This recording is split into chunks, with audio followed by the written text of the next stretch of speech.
Yes. Yes.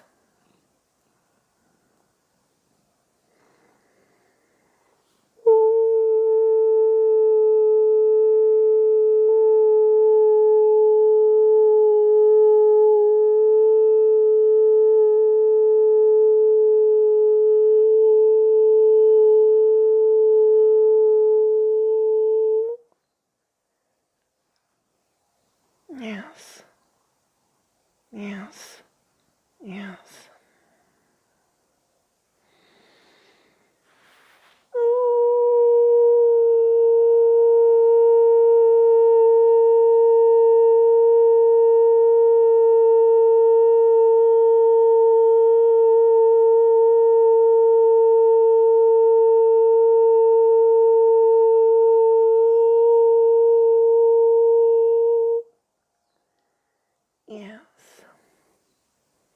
Yes. Yes. Yes.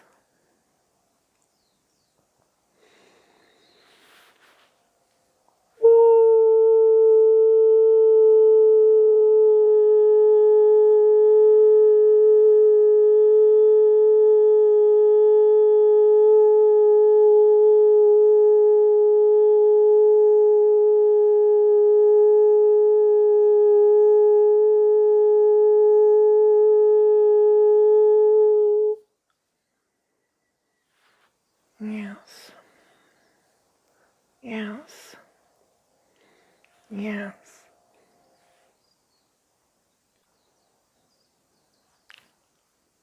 I am Mary, Mother of Yeshua.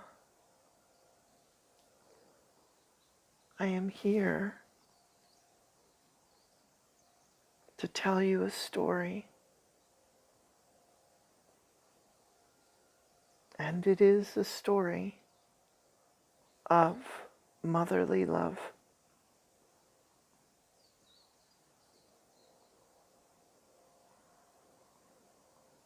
There once was a woman named Angel.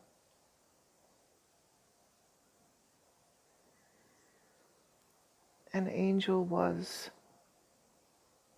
a very sweet and loving woman. She met a man and they got married. And Angel had a daughter.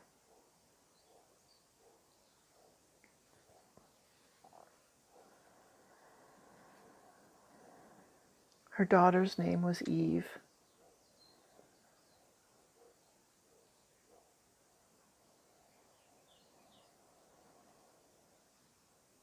When Eve was just a little girl, just 3 years old, her father died in a car accident.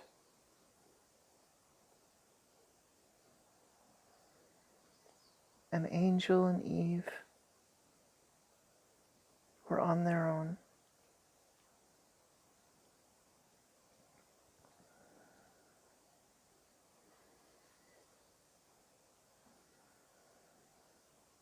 Eve had many nights where she cried herself to sleep.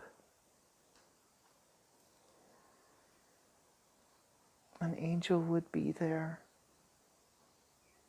to hold her, to love her. She loved her daughter unconditionally.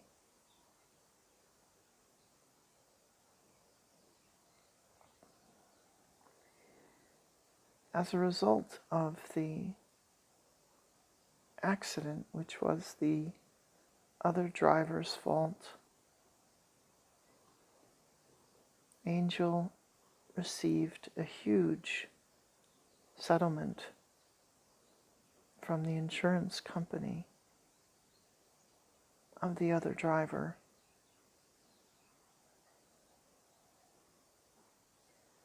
It was enough for the two of them to live comfortably. And so Angel did not have to work she got to be a full-time mom.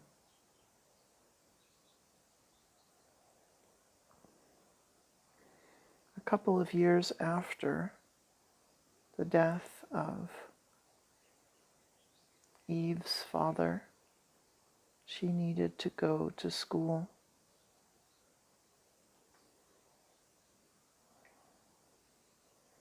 Angel brought her to school on that first day.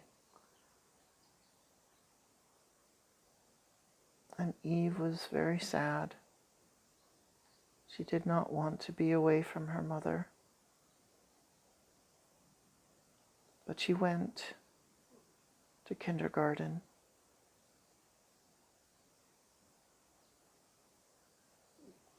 Despite her tears and her objections.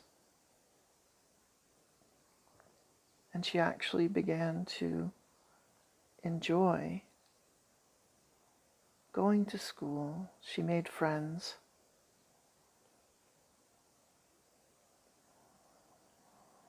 Her teacher was fair.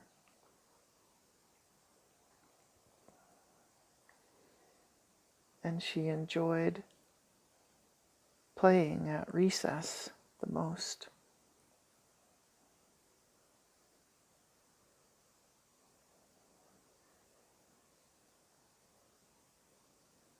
Sometimes Eve and some of the other children would be bullied by a much larger boy.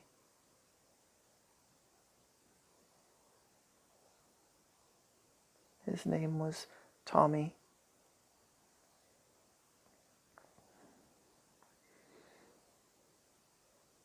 And one day Eve, with all of her pent-up anger about her father's death still inside of her, took it out on Tommy when he was bullying another child. She picked up a rock and she threw it at him. It hit him in the back, and he was hurt. The teacher and the principal were very concerned. And they called Angel in for a conference and spoke with her about Eve's behavior.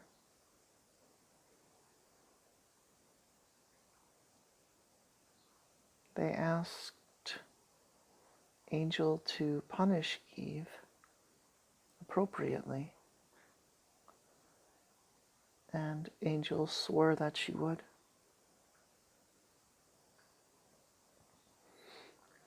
And on the car ride home, Angel asked her daughter, "Why did you throw that rock at Tommy the bully?" And Eve answered honestly,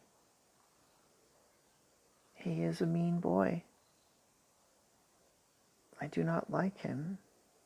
He says mean and hurtful things to everyone."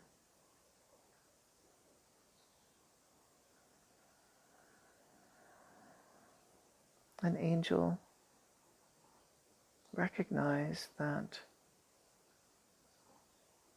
her daughter was standing up for not just herself, but the other children as well. She did not want to punish her little girl. She wanted to understand. She wanted to help Eve, to help her learn how to forgive and how to have compassion.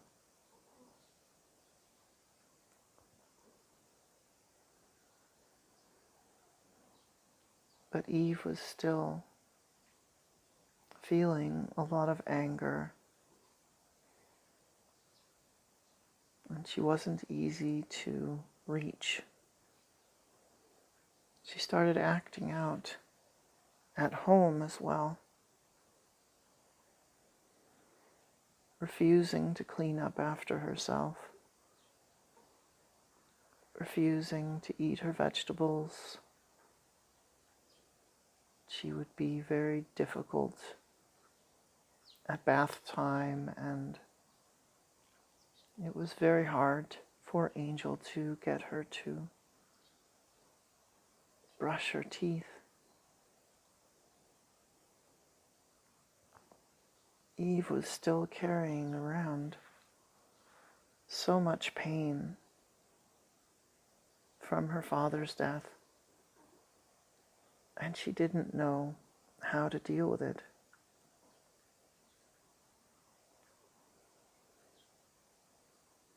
And when she would act out, when she was difficult, Angel employed a trick. Angel would remember holding Eve in her arms as a baby,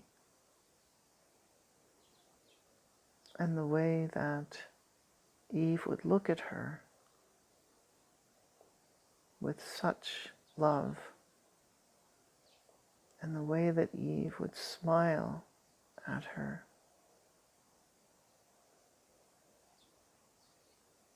She knew that the Eve she remembered as a baby was still there. She was still present within her angry and sad little girl.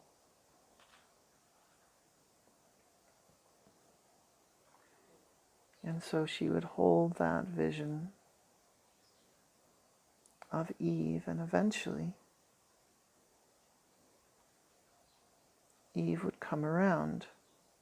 She would change right before her mother's eyes. She would brush her teeth, eat her vegetables, take a bath, and clean up after herself.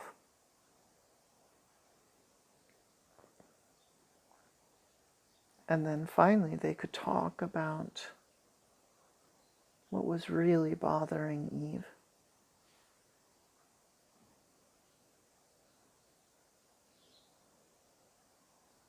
Eve said to Angel, her mother, "Life is not fair. Daddy is gone. And bullies like Tommy exist. They get to be here. I have to put up with him. And I don't get to have my daddy. It's not fair."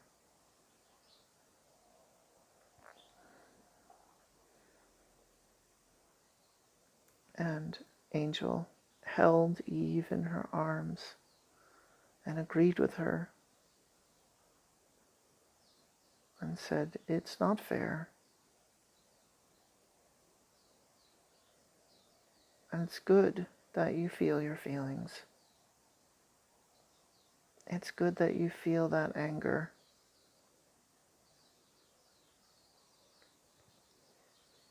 But you have to feel it completely. And when you do,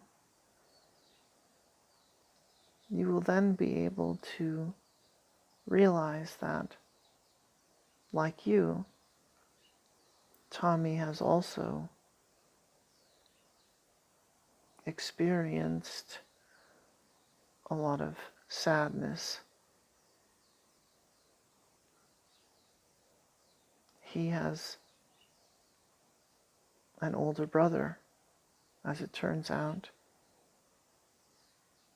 and his older brother is abusive towards him.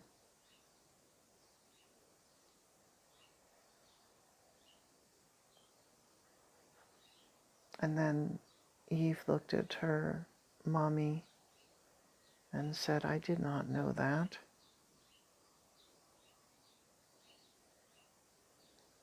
That's very sad. Now I have something else to feel. And they hugged and they cried and they remembered Dad as he was, a beautiful, kind, and loving man.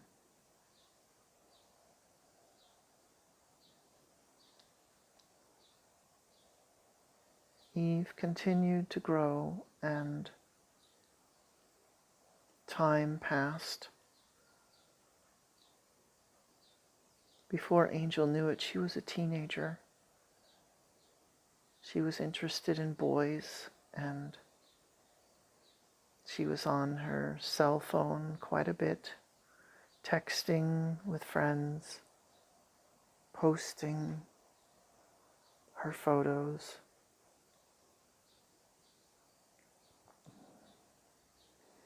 Angel could feel that Eve was becoming her own person and less interested in cuddling with Mommy and even talking to Mommy. And so Angel employed her trick when Eve was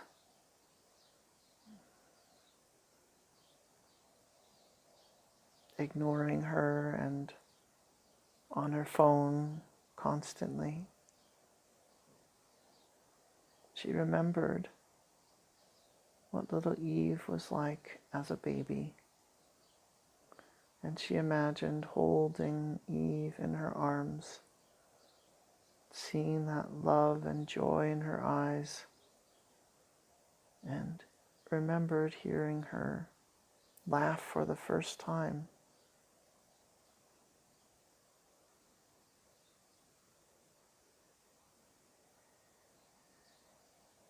And she would notice that when she would employ her trick,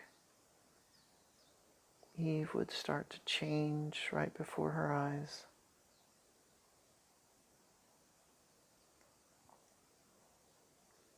She would become more communicative. She would even ask her mother how she was doing. She would put her phone down and the two of them could sit together and have a meal and laugh.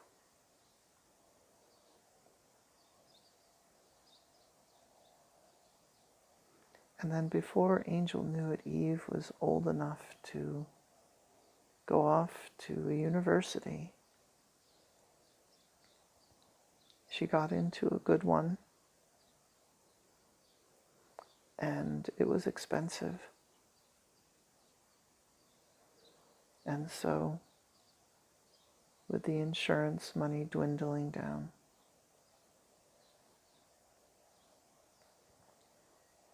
Angel decided that it was time to restart the career that she had before Eve was born. Angel had gone to law school,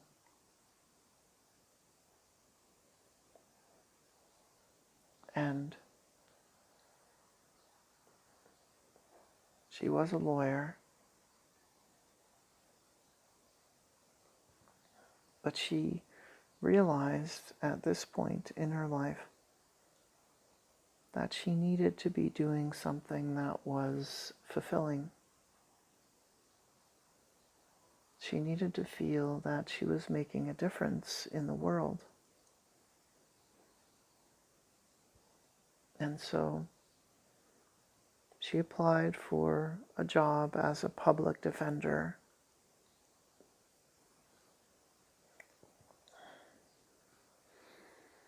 Now, Angel had gone to one of the best law schools, and she had worked at one of the biggest law firms before she got pregnant with Eve. And so the city was happy to hire her as a public defender, given her resume, even though she hadn't worked in 18 years.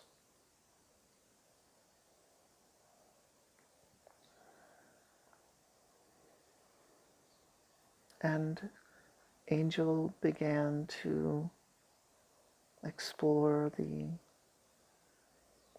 new life that she was in with an optimistic outlook about being able to help the unfortunate,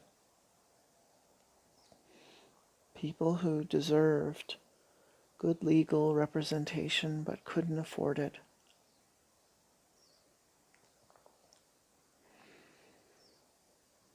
Early on in her career,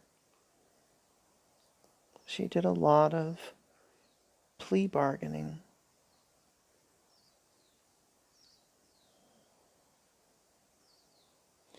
And she was able to get a lot of people who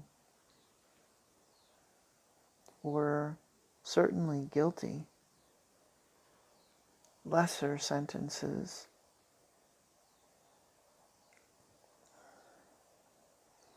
And then she ran into a case that was very challenging for her. She was asked to represent a man who was accused of murder.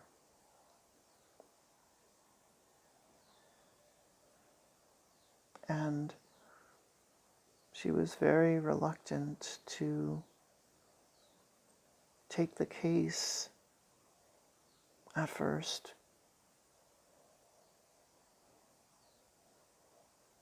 She felt conflicted because the evidence was certainly pointing towards his guilt.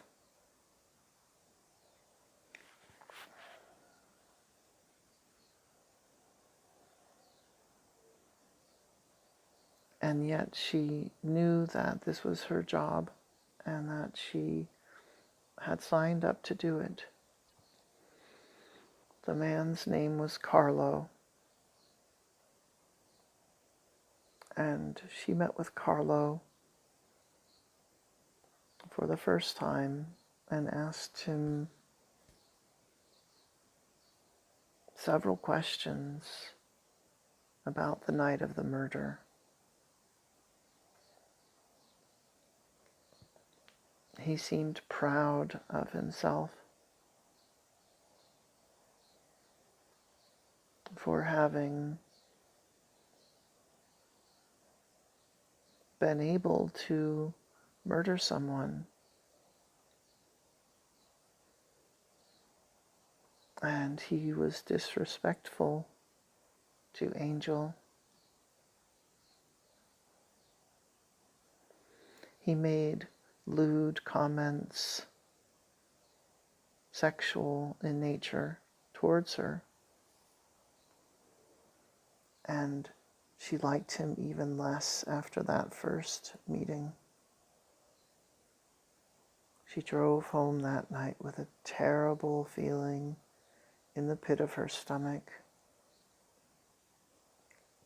She wondered how she could represent this man,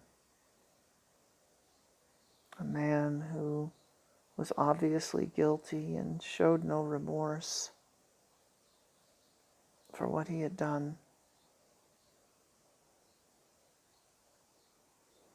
A man who didn't even appreciate that she was there to help him.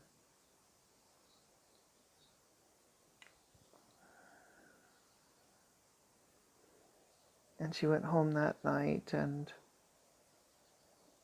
ate very little for dinner, drank a glass of wine,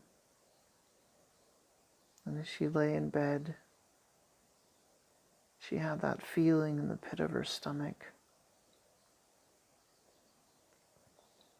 She didn't know what to do. And so she closed her eyes and she just breathed into that feeling. She allowed herself to feel the fear that she had of this man.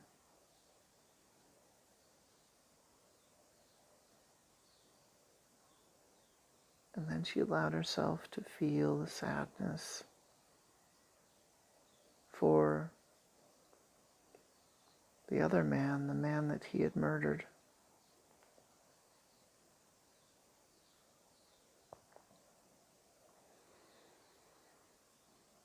And eventually she felt clear of those emotions, and she was able to drift off to sleep.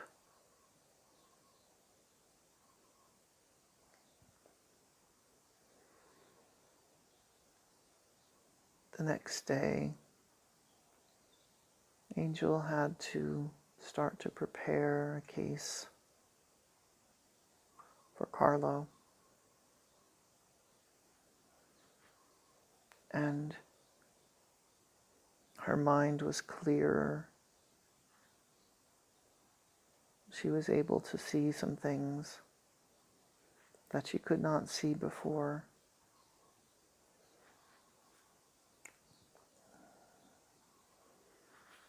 And she felt renewed in her desire to help Carlo with his case,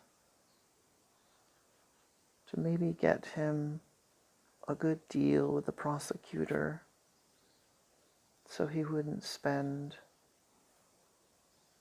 30 years in prison, becoming an even harder person and an even more skilled criminal.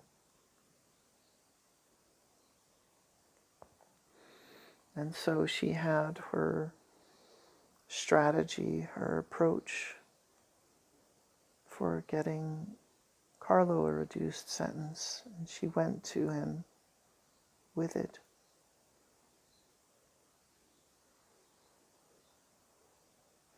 And Carlo refused to hear anything about a plea bargain. He said, "I want to beat this. We are going to trial."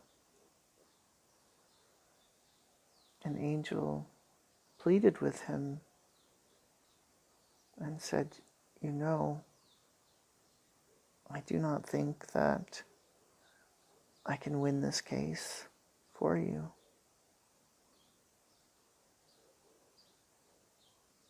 As your lawyer, I have to urge you to take any deal that we get from the prosecutor."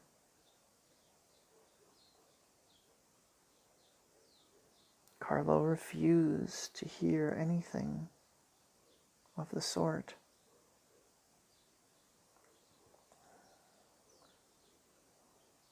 He said, "I know you can do it." And then he called her a name that was inappropriate.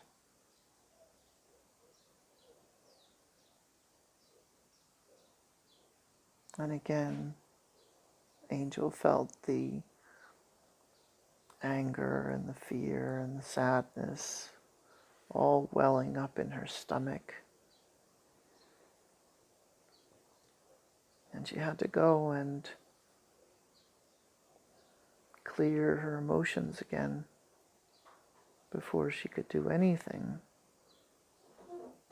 around working on this case. And so she took her lunch break. She went to a park and she sat under a tree and she breathed into her emotions and felt them all.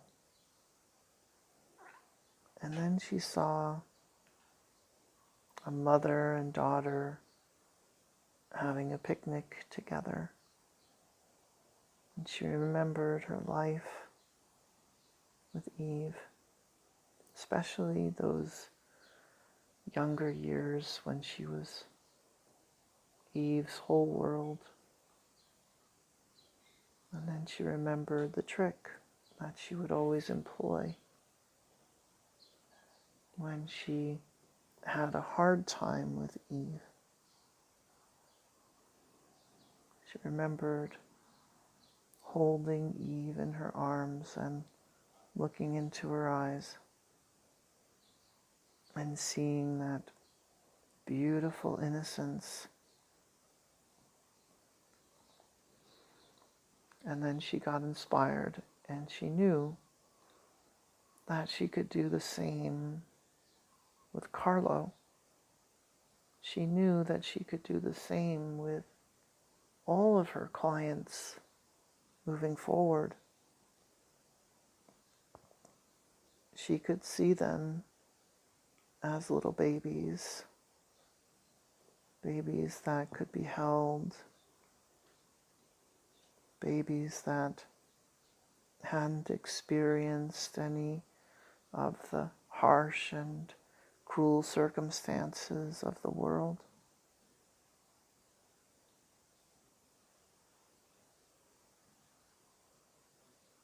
And she imagined holding baby Carlo in her arms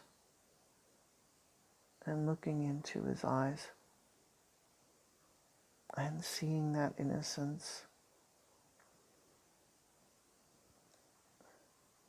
And she knew that she could defend him, and she could defend him well. And she went to work on the case immediately after her lunch break. And she started to interview people who knew Carlo, who described what his life was like, how he grew up on the streets with no family, how he turned to prostitution at a young age, how he was routinely abused,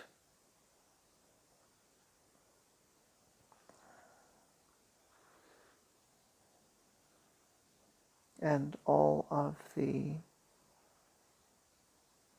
different people who had let him down even when he was vulnerable enough to enter into a friendship or a partnership with someone.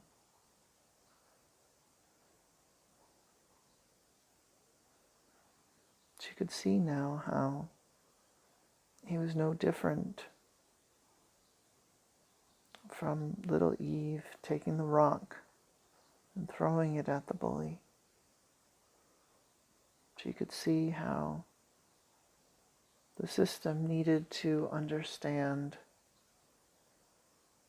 how the Carlos of the world become who they are and are capable of murder. And so she built her case around all of that. And she went to trial with Carlo. And every time she looked at him, she remembered the innocence she could see in his eyes when he was a baby.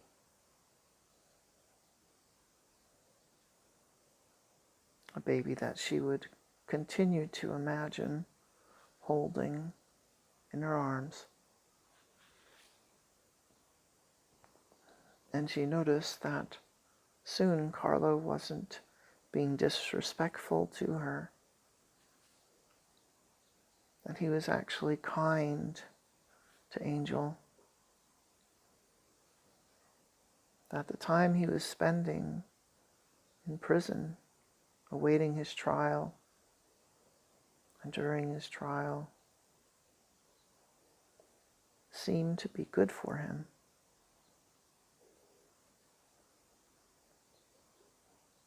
And as she made her closing argument in the case and talked about how Carlo was created by a society that had failed him, that his murdering this other man was tragic, but that she didn't think Carlo serving 30 years in prison was going to make the situation better.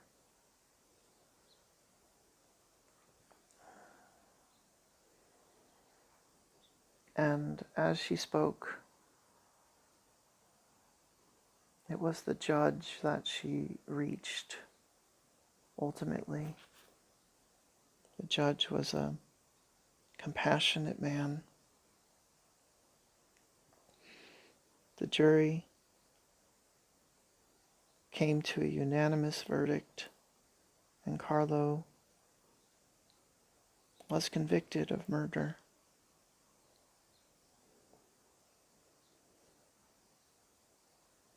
But he was not angry with Angel.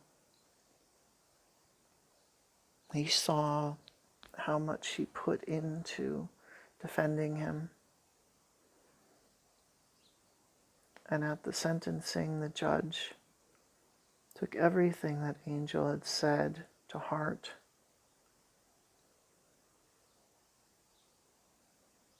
And Carlo only was sentenced to the minimum number of years.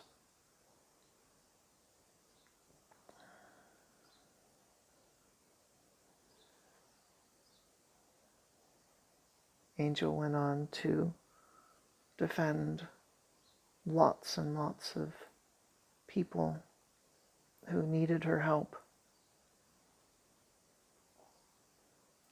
And from time to time, she would even visit Carlo in prison.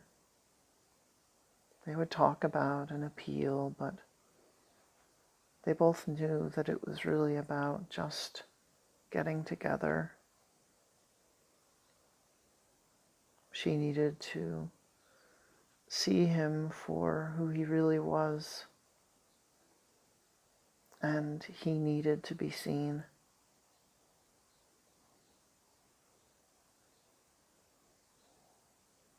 And Angel went on to have a long, illustrious career as a public defender and met many Carlos along the way. She made lots of friends, and she held lots of imaginary babies in her arms.